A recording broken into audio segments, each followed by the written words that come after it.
बिहार में अति पिछड़ा वर्ग से आने वाले सम्राट चौधरी को बीजेपी ने मुख्यमंत्री बनाया। इस बात को लेकर कई लोग बीजेपी की आलोचना कर रहे हैं। कह रहे हैं कि बीजेपी अब धीरे धीरे एक सवर्ण विरोधी पार्टी बनती जा रही है।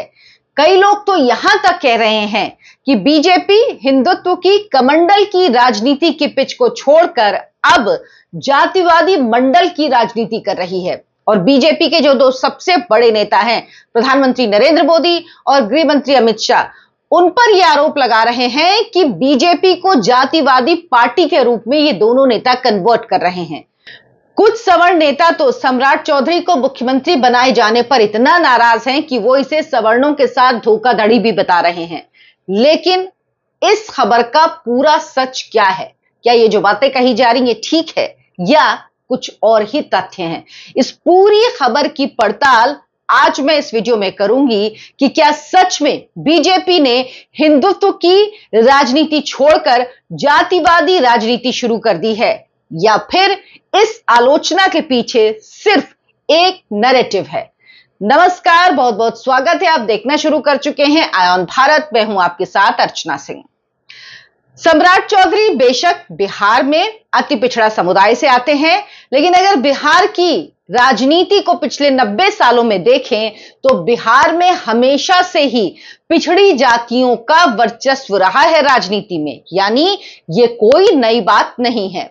आजादी के पहले 1931 में जब जनगणना हुई थी तब बिहार में कोयरी, धानुक और यादव जातियां जो हैं, इनकी जनसंख्या को देखते हुए इन्होंने एक त्रिवेणी संघ नाम से राजनीतिक और सामाजिक संगठन बनाया था।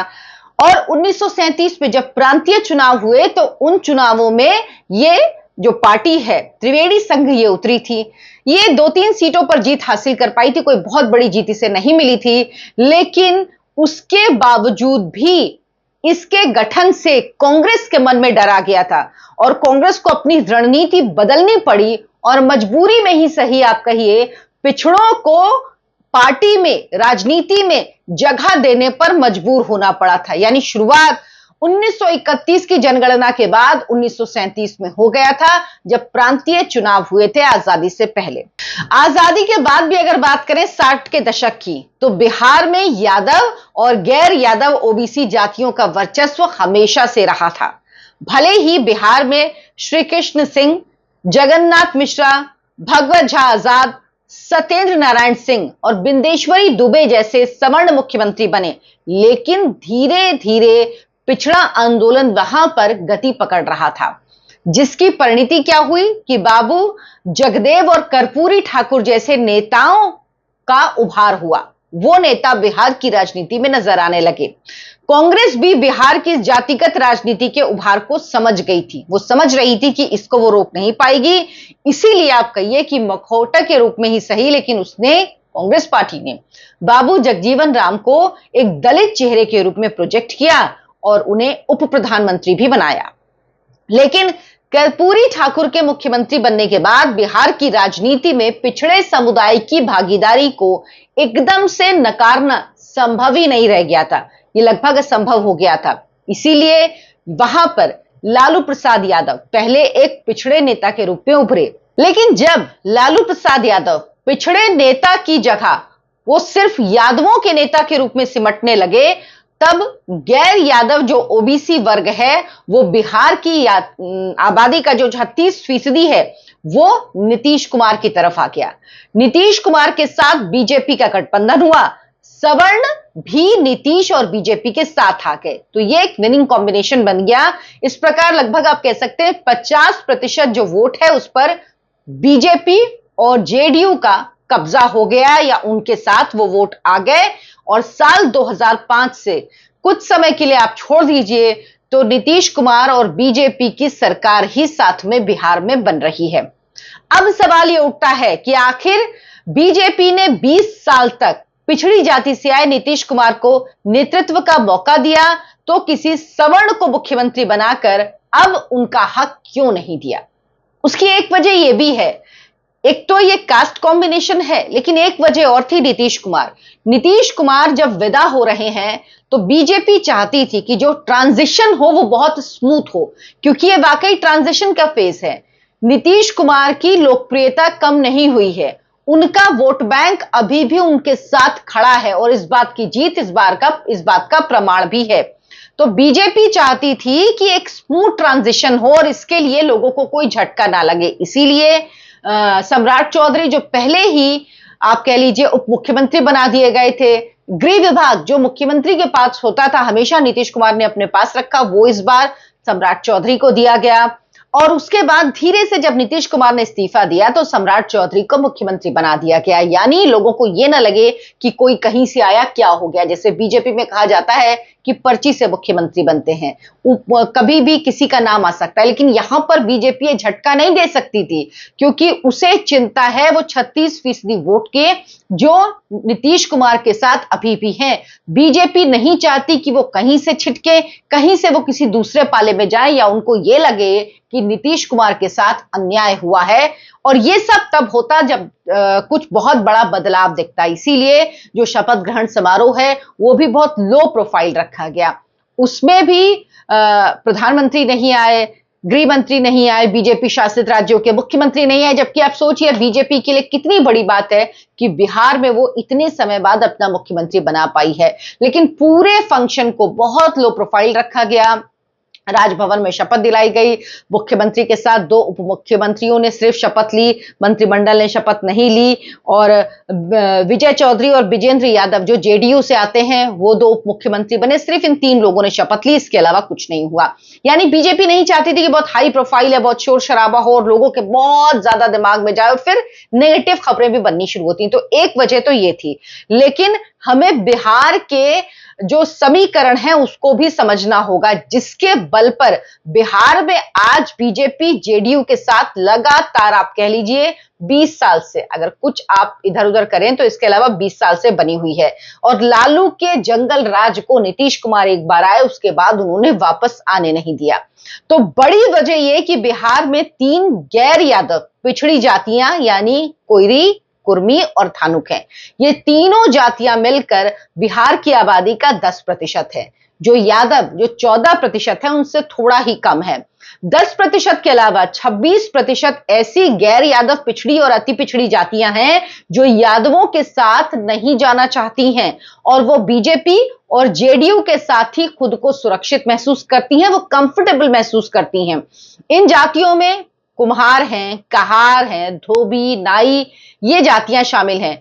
इनकी आबादी में अगर आप देखेंगे तो जाति के हिसाब से ये 1-2% इतना ही है, लेकिन इन जातियों में किसी बड़े नेता को मुख्यमंत्री बनाना जातीय समीकरण के हिसाब से कुर्मी, कोयरी और धानुक जातियों से खुद को दूर करना होता, जो रिस्क बीजेपी बिल्कुल नहीं ले सकती थी।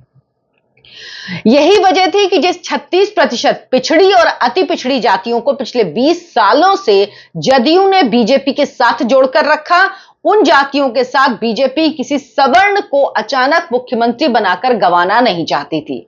रही बात सवर्णों की, तो सवर्णों के साथ न्याय किया है या नहीं नरेंद्र मोदी ने, यह अब आपको बताती हूं। नरेंद्र मोदी प्रधानमंत्री बने तो उसके बाद पूरे देश से 71 मंत्री बनाए गए, जिसमें 28 मंत्रियों को सवर्ण जाति से ही लिया गया, यानी 71 में जो 28 मंत्री थे वो सवर्ण जाति के हैं। और मुख्यमंत्री की अगर आप बात करें तो बीजेपी ने पूरे देश में 3 ब्राह्मण मुख्यमंत्री बनाए। देवेंद्र फडणवीस जो महाराष्ट्र के मुख्यमंत्री हैं वो देवस्थ ब्राह्मण हैं, हेमंत विश्व शर्मा असमी ब्राह्मण हैं और भजन लाल शर्मा भी ब्राह्मण ही हैं। केंद्रीय कैबिनेट की अगर बात करें आप प्रधानमंत्री नरेंद्र मोदी की, तो निर्मला सीतारमण, एस जयशंकर और नितिन गडकरी ब्राह्मण समुदाय से आते हैं। इसके अलावा प्रहलाद जोशी, जतिन प्रसाद भी ब्राह्मण समुदाय से ही हैं। छत्तीसगढ़ के उप मुख्यमंत्री विजय शर्मा भी ब्राह्मण ही हैं। बिहार के अल्पसंख्यक भूमिहारों की बात करें तो 2% से भी कम आबादी है इनकी।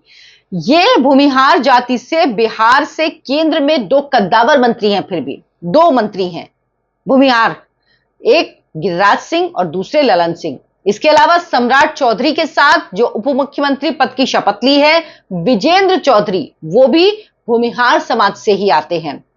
राजपूत मुख्यमंत्रियों की अगर बात करें तो योगी आदित्यनाथ, हालांकि वो महंत है, अब उनकी जाति नहीं गिनी जाती है, लेकिन फिर भी अगर राजनीति में तो जातियां गिनी ही जाती, चाहे कितना भी कह लें कि हम बिना जाति का समाज बना रहे हैं, तो वो भी राजपूत हैं, सवर्ण समुदाय से आते हैं।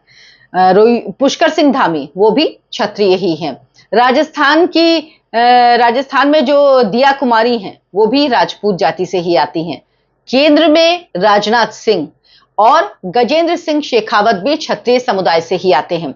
इन सारे आंकड़ों को अगर आप देखें तो बीजेपी ने सवर्ण समुदाय को अच्छा खासा प्रतिनिधित्व केंद्र में भी दिया है और राज्यों में भी दिया है। सवर्णों की आबादी देश में करीब 20 से 25% मानी जाती है, जबकि मोदी के 71 मंत्रियों में 28 सामान्य वर्ग से हैं, यानी करीब 28 से 30% का प्रतिनिधित्व बीजेपी ने सवर्णों को दिया। बीजेपी का समर्थन करने वालों को यह भी समझना होगा कि हिंदुत्व के विचार की बात वो करते हैं तो हिंदुत्व का अर्थ सवर्णवाद नहीं है, बल्कि सभी जातियों को हिंदुत्व की विचारधारा में बराबर का अधिकार देने की बात करनी होगी। हिंदू जातियों में बटेगा तो कैसे फिर आगे बढ़ेगा, कैसे एक होगा। प्रधानमंत्री नरेंद्र मोदी जो बना रहे हैं वो हिंदुत्व का एक अम्ब्रेला बना रहे हैं जिसमें जातियों की बात कम हो। हालांकि जाति हमारे समाज की सच्चाई है, उसको इग्नोर नहीं कर सकते, लेकिन जो पिछड़े हैं, जो दलित हैं, जो अति पिछड़ा वर्ग है, इनको आप दूर नहीं कर सकते, इनको भी इनका अधिकार देना होगा। हाँ, यह जरूर तय होना चाहिए कि किसी का अधिकार छीना ना जाए, लेकिन जिसको अधिकार दिया जाना चाहिए उसको भी बराबर का अधिकार मिलना चाहिए। इस बात का भी ध्यान रखा जाना चाहिए। तो आपको जो मैंने आंकड़े बताए हैं, अगर उन पे आप गौर करेंगे तो आपको समझ में आएगा कि वाकई प्रधानमंत्री नरेंद्र मोदी ने इन आंकड़ों का पूरा ध्यान रखा है। और ऐसा नहीं है कि बीजेपी सवर्ण विरोधी पार्टी बन गई है, लेकिन अगर हमें हिंदुत्व की बात करनी है तो हमको जो हिंदुत्व में जो पीछे लोग हैं, जो हिंदुओं में ऐसी जातियां जिनको रिप्रेजेंटेशन कम मिला है, तो उनको अगर रिप्रेजेंटेशन मिल रहा है तो उसमें क्या दिक्कत है। हालांकि मुझे पर्सनली लगता था कि शायद दलित समुदाय का कोई मुख्यमंत्री भी बनना चाहिए बिहार में, लेकिन ठीक है, इन लोगों को आगे लाना होगा, जोड़ना होगा, लेकिन किसी के साथ अन्याय नहीं हो। इसीलिए जो लोग ये सारा नैरेटिव गढ़ रहे हैं उनको समझना चाहिए कि तथ्य उनके नैरेटिव के साथ नहीं है, तथ्य कुछ और कह रहे हैं। आपको ये वीडियो कैसा लगा मुझे कमेंट करके जरूर बताइएगा, और आप बीजेपी की जातिवादी राजनीति पर क्या सोचते हैं ये भी कमेंट करके जरूर बताइए। कंटेंट आपको पसंद आया हो तो वीडियो को लाइक जरूर कीजिए, हमारे चैनल को सब्सक्राइब कीजिए और इसी तरह से शेयर कीजिए और आगे बढ़ाइए चैनल को। धन्यवाद, नमस्कार।